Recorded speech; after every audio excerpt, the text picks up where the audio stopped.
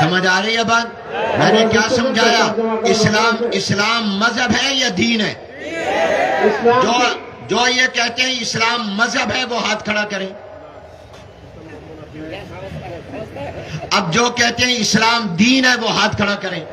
ماشاءاللہ، نعرہ تکبیر، نعرہ تکبیر۔ یہ تو تمہاری آواز یہاں پورے چاٹگام میں نہیں گی، ڈھاکہ کیسے جائے گی؟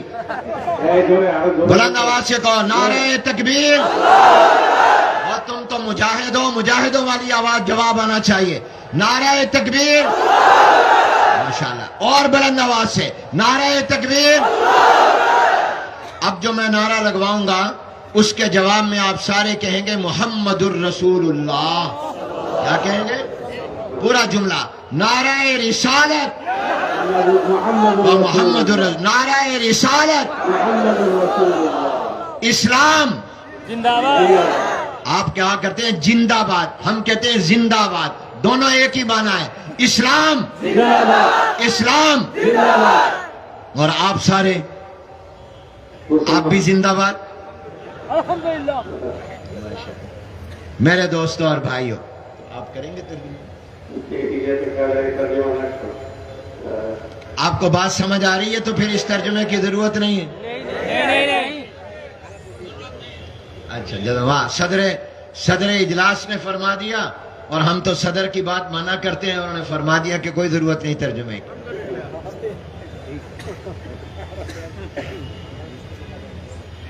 اس اسلام کی بنیاد 2 چیزوں پر ہے۔ نمبر 1 کتاب اللہ، نمبر 2 سنت رسول اللہ۔ ہمارے دین کے تمام احکام کی بنیاد کتاب اللہ یعنی قرآن کریم، اور دوسری بنیاد سنت رسول اللہ۔ میں حدیث نہیں کہہ رہا، سنت کہہ رہا ہوں، اس لیے کہ حضور علیہ السلام نے یہ نہیں فرمایا علیکم بحدیثی، فرمایا علیکم بسنتی۔ فرمایا میری سنت پر عمل کرو، یہ نہیں فرمایا میری حدیث پر عمل کرو۔ جو سنت ہوگی وہ حدیث ہوگی، جو حدیث ہو وہ ضروری نہیں کہ سنت ہو۔ اس لیے ہم اہل السنت ہیں۔ بلند آواز سے تو اہل السنت زندہ باد، اہل السنت، ہم اہل السنت ہیں، کیونکہ حضور علیہ السلام نے فرمایا علیکم بسنتی، اور فرمایا ترکت فیکم امرین، میں 2 چیزیں چھوڑ کر جا رہا ہوں، ایک اللہ کا قرآن و سنتی، اور اپنی سنت کو چھوڑ کر جا رہا ہوں۔ قرآن پر عمل کرنا، میری سنت پر عمل کرنا، جب تک تم ان 2 پر عمل کرتے رہو گے کبھی گمراہ نہیں ہوگے۔ تو حضور نے یہ نہیں فرمایا قرآن دے کر جا رہا ہوں، حدیث دے کر جا رہا ہوں، فرمایا قرآن اور اپنی سنت دے کر جا رہا ہوں۔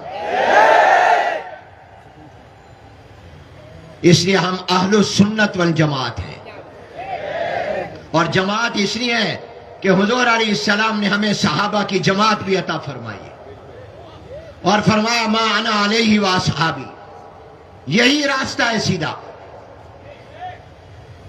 تو میرے دوستوں اور بھائیوں، اسلام کی بنیاد قرآن پر اور سنت پر ہے۔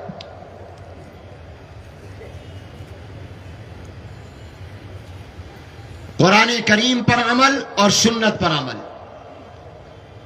قرآن کریم کی حجیت کو اور اہمیت کو آپ سب جانتے ہیں، لیکن یاد رکھیے قرآن کریم پر عمل کے لیے بھی سنت کی ضرورت ہے. قرآن پر عمل سنت کے بغیر نہیں ہو سکتا. جب تک جناب نبی کریم صلی اللہ علیہ وسلم کی سنت معلوم نہ ہو اور حضور کی سنت اور طریقے کے مطابق قرآن کو سمجھ کر عمل نہیں کرے گا، قرآن پر عمل بھی نہیں ہوگا.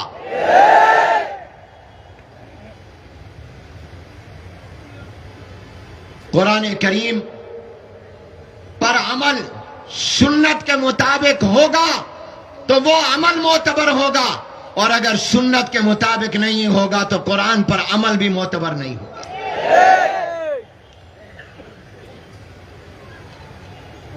اس لیے جناب نبی کریم حضور اکرم صلی اللہ علیہ وسلم کے اسوہ حسنہ کی پیروی اور اتباع کرنے کا اللہ نے حکم دیا.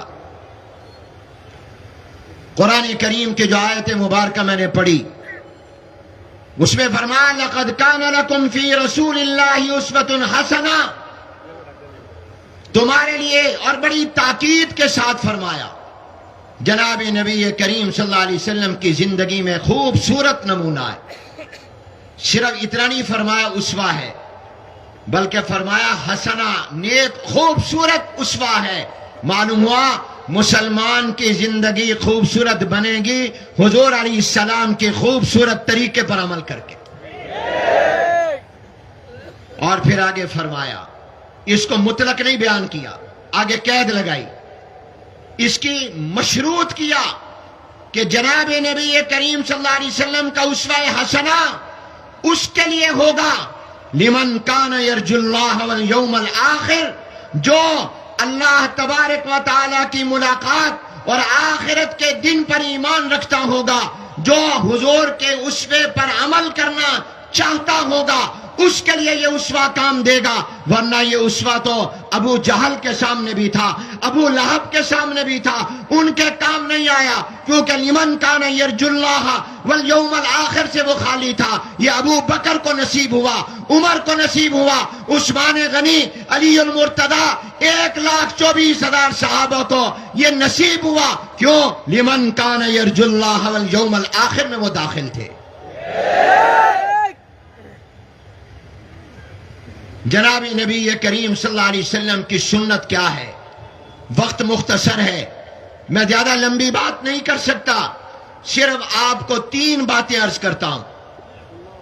پہلی بات، قرآن کریم کی جو آیت مبارکہ میں نے پڑھی اس کی روشنی میں یہ بات معلوم ہوئی کہ جو جناب نبی کریم صلی اللہ علیہ وسلم کی سنت پر عمل کرے گا، حضور کی سنت اور طریقے پر عمل کرے گا، اس کو اللہ کیا انعام عطا کریں گے.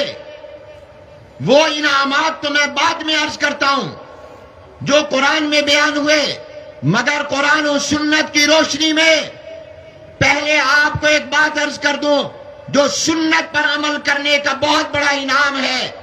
پھر یہ انعام عرض کرتا ہوں،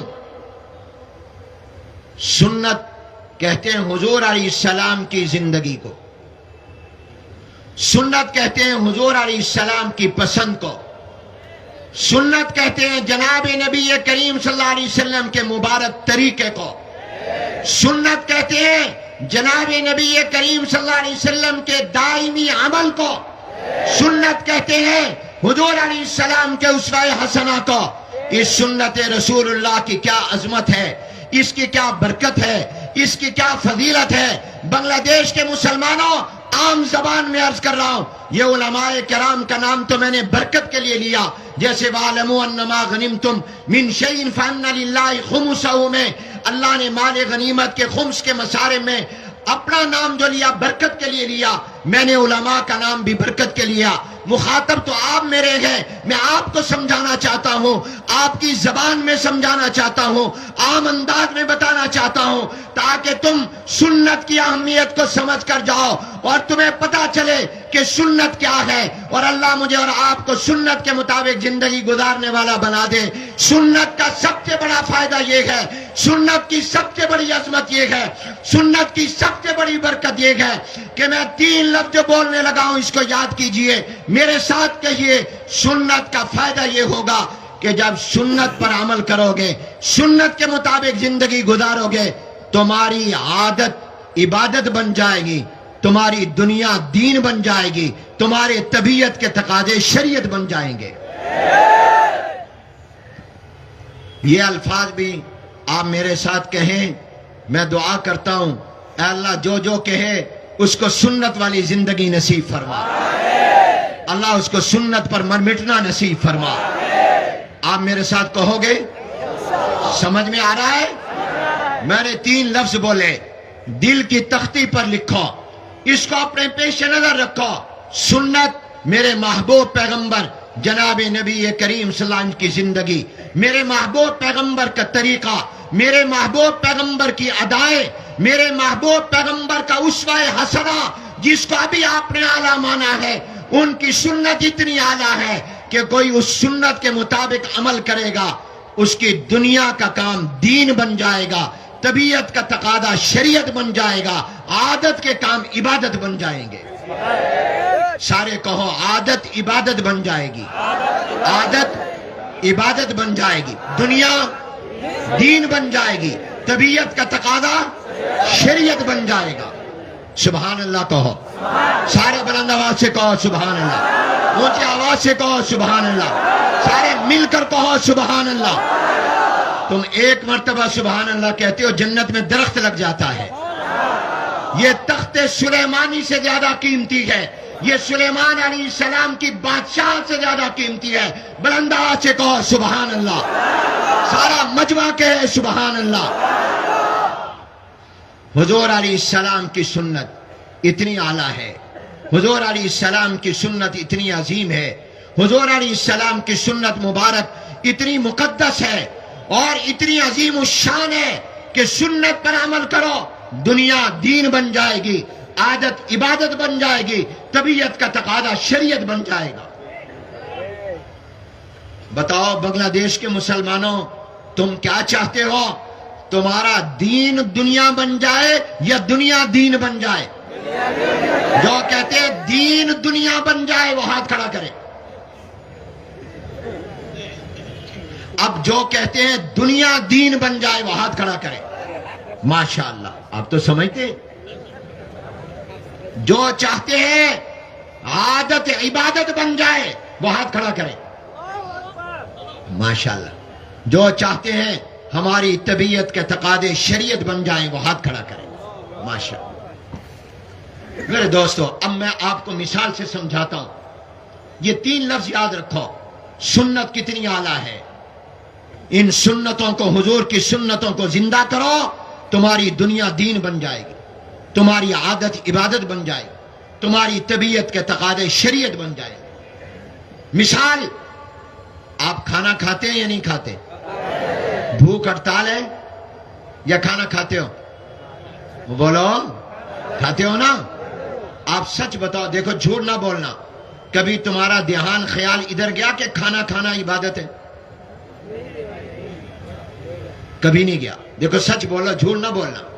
کبھی کہا میں ذرا عبادت کرنے لگا ہوں، کھانا کھانے کے بعد دل میں خیال آیا کہ عبادت کرنے لگا ہوں؟ نہیں آیا۔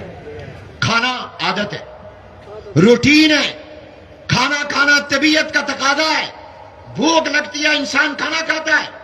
کھانا کھانا ہماری نظر میں دنیا کا کام ہے، دنیا کی ضرورت ہے، یہاں کی زندگی کی ضرورت ہے۔ لیکن اگر میرے دوستوں اور بھائیوں یہی کھانا حضور اکرم صلی اللہ علیہ وسلم کے پیارے طریقے کے مطابق کھاؤ گے، سنت کے مطابق کھاؤ گے، یہ کھانا عادت نہیں عبادت بن جائے گا، دنیا نہیں دین بن جائے گا، طبیعت نہیں شریعت بن جائے گا۔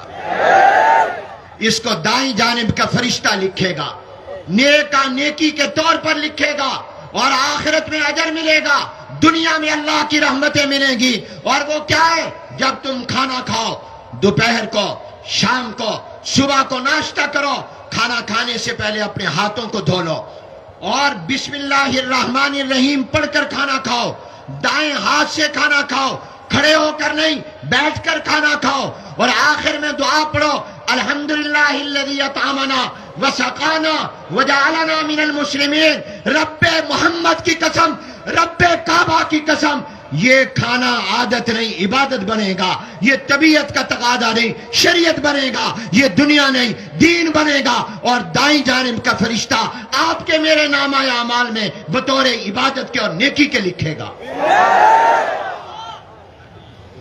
جتنی دیر آپ کھانا کھائیں گے، آپ یہ کہہ سکتے ہیں میں نے نماز میں وقت لگایا، عبادت میں، کھانا کھایا، یہ بھی میرا وقت عبادت میں لگا ہے۔ اس کھانے کو عبادت کس نے بنایا؟ سارے کہو حضور اکرم صلی اللہ علیہ وسلم کی سنت نے۔ سارے کہو حضور کی۔ بتاؤ کھانے کو عبادت کس نے بنایا؟ کھانے کو دین کس نے بنایا؟ کھانے کو شریعت کس نے بنایا؟ حضور علیہ السلام کی سنت نے۔ آپ پانی پیتے، آپ دودھ پیتے، آپ بوتلیں پیتے، آپ اس کو عادت کے طور پر پیاس لگی پیتے ہیں، یہ آپ کی نظر میں عبادت نہیں ہے، یہ دنیا کا کام ہے، یہ طبیعت کا تقاضا ہے کہ جب طبیعت کو بھوک اور پیاس لگتی ہے تو آپ پانی پیتے ہیں۔ لیکن میرے بنگلہ دیش کے مسلمان بھائیوں اور مضبوط مسلمانوں، اگر تم یہی پانی، یہی دودھ، یہی چائے اور یہی بوتلیں اگر تم بیٹھ کر پیو گے اور دائیں ہاتھ سے پیو گے، بسم اللہ الرحمن الرحیم پڑھ کر پیو گے، 3 سانسوں میں پیو گے یا 2 سانسوں میں پیو گے اور آخر میں الحمدللہ کہہ دو گے، تمہارا یہ پینا دنیا نہیں رہے گا، دین بن جائے گا، عادت نہیں رہے گا، عبادت بن جائے گا، طبیعت کا تقاضا نہیں رہے گا، شریعت بن جائے گا۔ بتاؤ اس پینے کو عبادت کس نے بنایا؟ کوئی زبان چپ نہ رہے۔ اے اللہ جو جو جواب دے اس کو جنتی بنا دے، اے اللہ جو جواب دے اس پر راضی ہو جا۔ بتاؤ اس پینے کو عبادت کس نے بنایا؟ حضور اکرم صلی اللہ علیہ وسلم کی سنت نے۔ اس پینے کو دین کس نے بنایا؟ اس پینے کو شریعت کس نے بنایا؟ حضور علیہ السلام کی سنت۔ میں ایک جملہ علماء کرام سے اجازت یا معذرت کے ساتھ عرض کرتا ہوں، محبت اور عشق میں کہہ رہا ہوں۔ میں کہا کرتا ہوں ہم نجدی نہیں، ہم وجدی ہیں۔ ہم نجدی نہیں، کیا ہے؟ وجدی ہیں، وجد والے، عشق والے، محبت والے۔ میں محبت میں کہتا ہوں ساری دنیا نیکی کی محتاج ہے، مگر نیکی نیکی بننے میں میرے محمد کی محتاج ہے۔ ساری دنیا نیکی کی محتاج ہے اور نیکی نیکی بننے میں میرے پیغمبر کی محتاج ہے۔ جب تمہاری طبیعت میں تقاضا ہوتا ہے، تم ٹائلٹ جاتے ہو، بیت الخلا جاتے ہو، بیت الخلا لیٹرین میں، واش روم میں، کوئی اس کو دین کا کام سمجھ کر نہیں جاتا، وہ دنیا کا کام، وہ عبادت نہیں، وہ عادت ہے، وہ طبیعت کا تقاضا ہے۔ لیکن اگر کوئی قضائے حاجت کے لیے، بولو براز کے لیے، پیشاب اور پاخانے کے لیے ٹائلٹ جا رہا ہے، بیت الخلا جا رہا ہے، مگر جائے میرے محبوب کے طریقے کے مطابق، سنت کے مطابق، بایاں پاؤں پہلے داخل کرے، دایاں پاؤں بعد میں داخل کرے، اور داخل ہونے سے پہلے، اندر جانے سے پہلے پڑھ لے دعا، اللہم انی اعوذ بکا من الخبث والخبائث، اللہم انی اعوذ بکا من الخبث والخبائث، دونوں طرح ہے۔ یہ جب پڑھ لے گا اور واپس آنے کے وقت میں دایاں پاؤں پہلے نکالے بایاں بعد میں نکالے اور دعا پڑھ لے، سچ بتاؤ بنگلہ دیش کے مسلمانوں، بیت الخلاء میں حضور کے طریقے پر آنا اور جانا یہ دنیا رہے گا، یہ دین بن جائے گا؟ یہ عادت رہے گا یا عبادت بن جائے گا؟ یہ طبیعت کا تقاضا رہے گا یا شریعت بن جائے گا؟ اب بتاؤ اس کو شریعت کس نے بنایا؟ حضور کی سنت نے۔ اس کو دین کس نے بنایا؟ حضور کی سنت نے۔ اس کو عبادت کس نے بنایا؟ حضور کی سنت نے۔ شادی ہوئی ہے کہ نہیں ہوئی؟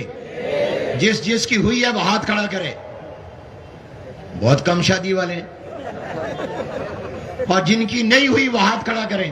اوئے یہ سب معلوم ہوتا ہے دوسری تیسری چاہتے ہیں۔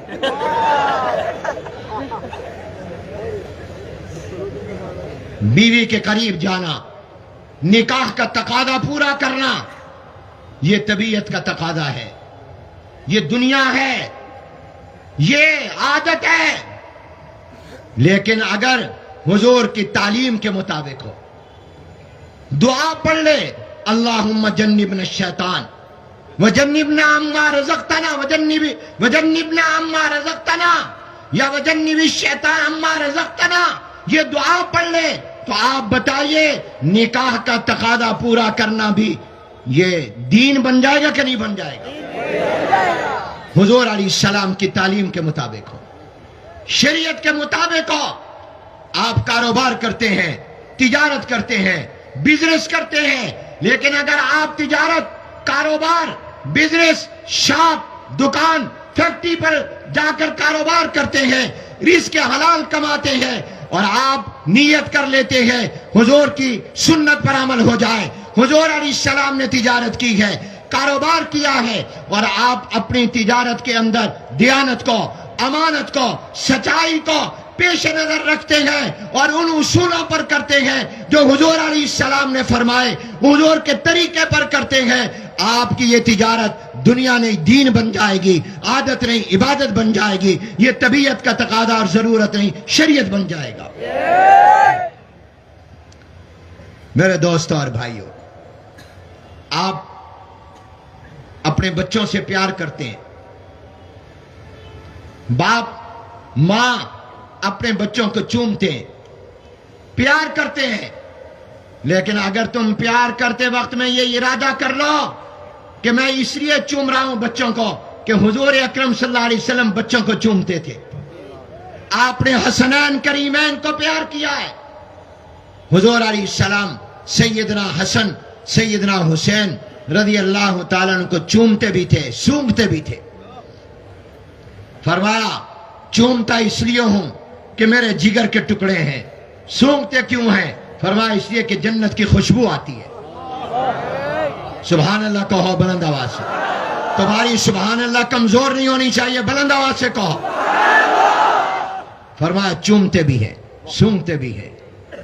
حضور اکرم صلی اللہ علیہ وسلم کی سنت سمجھ کر بچوں کو پیار کرو، بچوں کو چومو، بچوں سے پیار کرو، چھوٹے بچوں سے، تو یہ تمہارا پیار کرنا عادت نہیں عبادت بن جائے گا، طبیعت کا تقاضا نہیں شریعت بن جائے گا، یہ دنیا نہیں دین بن جائے گا۔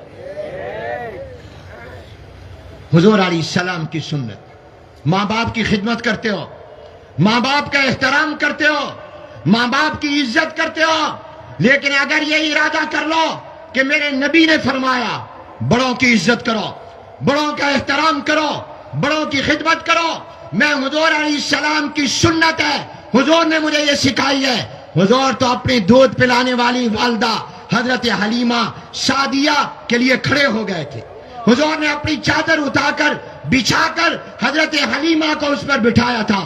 میں بھی ماں کے لیے کھڑا ہوا ہوں، میں بھی ماں کی عزت کر رہا ہوں، ماں کے لیے اپنی چادر اتار کر بچھا کر بٹھا رہا ہوں تاکہ سنت پر عمل ہو جائے، یہ دنیا نہیں دین بن جائے گا، یہ عادت نہیں عبادت بن جائے گا، یہ طبیعت کا تقاضا نہیں شریعت بن جائے گا۔ تو میں نے آپ کو جو بات پہلی سنت کا وقت مختصر ہے، تفصیل میں نہیں جاتا، چند باتیں اس مثال دلائل دیے سمجھانے کے لیے۔ آپ کو سمجھ آ گیا سنت کتنی اعلیٰ ہے. یہ دنیا کو کہو دین, دنیا کو دین, عادت کو عبادت, طبیعت کو شریعت بنا دیتی ہے. بہت لمبی تفصیل بیان کی جا سکتی. یہ میں نے آپ کو سنت کا ایک عظیم الشان فائدہ بتایا. تو اپنی دنیا کو دین بنانا ہے یا دین کو دنیا بنانا ہے؟ بولو بولو. کل بدعت پر بات کروں گا, آج اتنا سمجھ لو سنت عادت کو عبادت, سنت طبیعت کے تقاضے کو شریعت, سنت دنیا کو دین بنا دیتی ہے, اور بدعت یہ دین کو دنیا بنا دیتی ہے. بدعت عبادت کو معصیت بنا دیتی ہے, گناہ بنا دیتی ہے, اور بدعت شریعت کو بھی طبیعت کا سب سے گندا تقاضا بنا دیتی ہے. مجھے بات یاد آئی, کچھ باتیں آج کچھ کل انشاءاللہ. عارف باللہ حضرت مولانا حکیم محمد اختر صاحب رحمت اللہ علیہ نے بڑی پیاری بات فرمائی. فرمایا سنت نام ہے, یہ ذرا یاد رکھنا, سونے کے پانی سے لکھنے کے قابل ہے. فرمایا سنت نام ہے حضور اکرم صلی اللہ علیہ وسلم سے محبت کرنا حضور کی پسند کے مطابق, اور بدعت نام ہے حضور سے محبت کرنا اپنی پسند کے مطابق. یہ دریا بکوزہ ہے. سنت نام ہے حضور علیہ السلام سے محبت حضور کی پسند کے مطابق, اور بدعت نام ہے حضور سے محبت اپنی پسند کے مطابق. میرا وقت پورا ہو رہا ہے, باتیں بہت ساری تھیں, زندگی رہی. پھر قرآن کی جو آیت پڑھی دوسرا فائدہ عرض کرتا ہوں. بسم اللہ الرحمن الرحیم. قل ان کنتم تحبون اللہ فاتبعونی یحببکم اللہ ویغفر لکم ذنوبکم واللہ غفور الرحیم. اس آیت مبارکہ میں سنت پر عمل کے دو فائدے بیان ہوئے. نمبر ایک, اللہ نے فرمایا اگر تم میرے محبوب پیغمبر کی پیروی اور اتباع کرو گے, سنت پر عمل کرو گے, میں تمہیں اپنا محبوب بنا لوں گا. سبحان اللہ سبحان اللہ, کہو سبحان اللہ. پہلے تم محب تھے, میرے محبوب کی سنت پر عمل کرو گے, میرے محبوب بن جاؤ گے. میں تم سے محبت کروں گا, تم میرے محبوب بن جاؤ گے. اور دوسرا فرمایا تمہارے گناہ معاف کر دوں. سنت پر عمل سے گناہ معاف, سنت پر عمل کرنے سے محبوب خدا, سنت پر عمل کرنے سے دنیا دین, سنت پر عمل کرنے سے طبیعت کے تقاضے شریعت, سنت پر عمل کرنے سے عادت عبادت. وآخر دعوانا ان الحمدللہ رب العالمین. باقی باتیں آئندہ کل انشاءاللہ.